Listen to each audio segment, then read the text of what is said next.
Yo tout le monde, comment ça va? Moi c'est Ryan. On se retrouve pour une nouvelle vidéo. Aujourd'hui on va parler foot, du coup tout baigne. Bref, let's go. Avant toute chose, j'aimerais vous remercier parce que la dernière vidéo qu'on a fait avec Léo en duo sur le basket et sur notre MVP a fait plus de 1000 vues quasiment et nous a apporté quasiment 40 abonnés. Là on a 81, c'est vraiment ouf. Je pensais pas que la vidéo vous plairait autant. Bref, merci. Aujourd'hui c'est foot, désolé pour ceux qui aiment pas. Mais bon, vous allez voir, ça va être intéressant.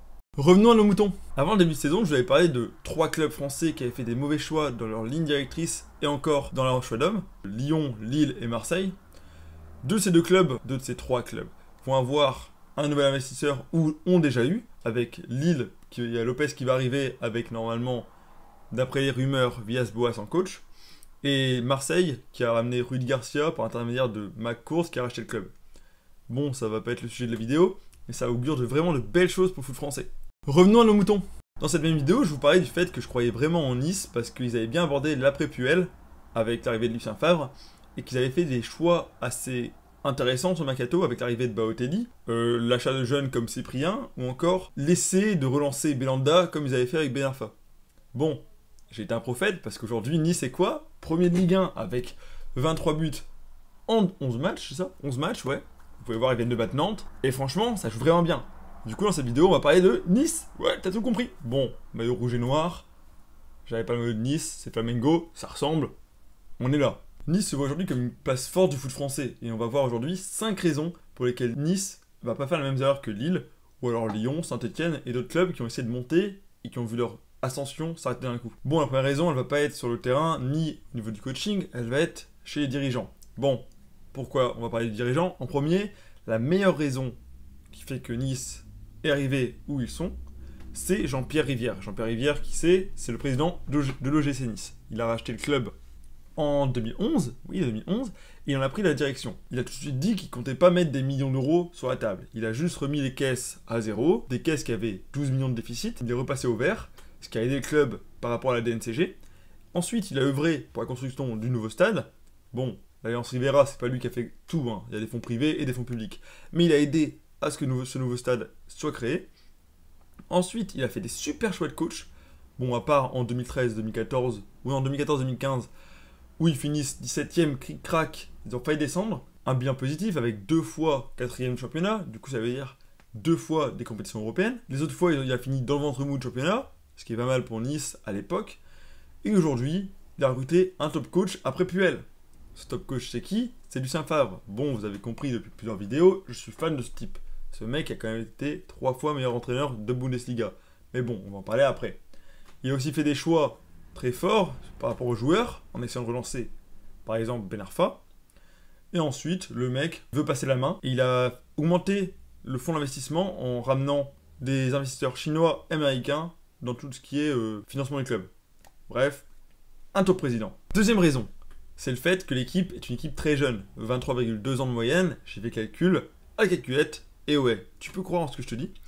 Et du coup, cette équipe, elle est très intéressante parce que elle s'appuie sur un socle avec 3 joueurs depuis 27 ans, et c'est déjà intéressant au niveau de l'expérience, avec Dante, Belanda et Paul Bass. Elle fait confiance aux jeunes, avec par exemple Cosiello qui commençait l'année dernière, par exemple Seri qui est un jeune joueur, Cyprien qui joue, qui est titulaire en arrivant depuis Lens, qui avait déjà fait des preuves en Ligue 2, mais qui avait normalement besoin du temps pour s'aguerrir pour la Ligue 1. Au final, ils l'ont fait directement jouer.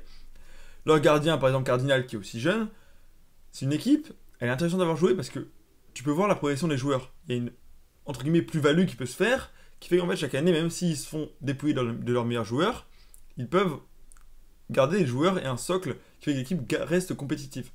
Troisième raison, on dirait passe-partout. Des couilles, des grosses couilles. Le GC Nice, ils ont des grosses couilles. Ils osent faire des paris. Et ça, en Ligue 1, ça se voit pas beaucoup. Alors, des paris. Je vais t'expliquer pourquoi, je viens de le dire 3 fois. Bon, ils ont essayé Ben Arfa de le relancer. Qu'est-ce qu'ils ont réussi à faire? Le relancer, justement. Bon, le joueur était au placard. Depuis 3 ans, c'était un joueur intermittent, un intermittent du spectacle. Il faisait quelques bons matchs, mais sur la saison, c'était vraiment pas dense, tu vois. Et le joueur est arrivé à casser la baraque. Bon, ensuite, aujourd'hui, t'as Balotelli qui était encore plus au placard. Normalement, c'est un poison pour investir. Pour l'instant, t'as l'impression que tout baigne. Et il y a d'autres exemples dont certains d'entre vous vont pas se rappeler. Par exemple, Zvitanic, un joueur argentin qu'ils avaient acheté il y a 4 ans, oui c'est 3 ou 4 ans je pense, qui avait été acheté 400 000 euros, Et au final, elle avait marqué 16 buts pour sa première saison. Bon, 36 buts au final pour 76 matchs, c'est vraiment pas mal. Ils avaient du mal avec l'après Zvitanic, en finissant 17ème championnat, mais cric-crac, après ça allait mieux. Ils ont aussi fait le pari de Seri, lui qui venait de Paços de Ferreira, qui était un joueur méconnu dans le foot français. Au final, c'est un des meilleurs milieux de terrain du championnat de France, on va dire. Il est parfait dans le milieu de terrain que veut utiliser Nice avec Cosiello. Une grosse complémentarité. Et ensuite, en fait, tous ces choix, c'est tellement rare dans le foot français que je peux que applaudir, quoi. Moi, ça me plaît. Ça me plaît, quoi. Et oui, cœur sur toi, Nice. Quatrième raison. Oui, oui, oui. On va en parler sous ce super panorama. Donc Nice, c'est quoi? Une superbe ville. Bon, c'est un peu con, un peu bateau ce que je viens de vous dire, mais en fait, c'est ultra important. En gros, les joueurs veulent venir à Nice. Pourquoi? Parce qu'aujourd'hui, il y a un bon projet, il y a un bon coach, et aussi c'est une superbe ville, comme je le dis. Ça ressemble un peu à Rio de Janeiro, bon, pas trop, tu vois, c'est un climat méditerranéen, c'est pas en Italie, c'est pas dans la Côte d'Azur, c'est même sur la Côte d'Azur, c'est pas loin de Saint-Tropez, c'est pas loin de Marseille, c'est pas loin de Monaco, ce qui plaît vraiment aux joueurs. Du coup, ça fait vraiment un attrait en plus à l'équipe, et à la ville en tout cas. Et par exemple, Dante, il a carrément dit, il est venu pour le coach, mais aussi pour la ville. Parce que la ville était vraiment parfaite pour lui par rapport à sa famille et au fait que le Brésil lui manquait. Cinquième et ultime raison. Un méga, ultra, super, génial coach. Un top fucking coach. Bon, vous l'avez compris, je suis amoureux de ce fucking coach. Lucien Favre. Ces deux mots me font fantasmer, you know. Bon, on va arrêter de rigoler. Ce coach, il a été 3 fois meilleur coach d'Allemagne. Bon, en Bundesliga, il n'y avait pas des pipes à côté. Il y avait quand même Guardiola, Klopp, ou encore avant Guardiola, il y avait Henkens. Bon, ce coach, il a une vraie identité de jeu. Vous pouvez voir sur les images. Ce coach, il aime jouer en une touche de balle. Lui, au moins, c'est le 5-3-2. Dans le jeu, il aime les milieux à 3 où c'est vraiment bien technique. Ensuite, devant, aujourd'hui, il utilise 2 attaquants, avec Balotelli et Plea, qui sont vraiment complémentaires, avec Plea qui prend la profondeur, et Balotelli qui est vraiment, vraiment efficace. Bon, les latéraux sont ultra, ultra importants dans l'effectif. C'est pour ça que, par exemple, Pereira a commencé tous les matchs, et que sur le côté, franchement, si t'as pas des bons latéraux, vu le système de jeu, c'est pas facile.